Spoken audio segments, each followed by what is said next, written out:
Alexandra pratar i telefon, hon är fett jobbig. Kan du lägga på? Hej! Hej! Vad har vi gjort ikväll? Kolla på film? Har vi kollat på filmen ens? Nej. Nej. Vi har suttit och nördat oss framför datorn. Datorerna. För du har också en dator. My baby. Nej, jag skulle höra din baby. Mella, säg hit till komma Mella. Mella, titta Mella, groda. En groda. Är du trött? Nej, bara lite. Du ska vara vakna länge. Så är det när man umgås med mig, man får aldrig sova. Bara så att du ser till att jag kommer upp i tid. Det är lugnt. Säger hon.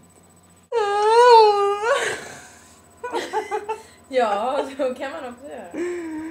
Alltså.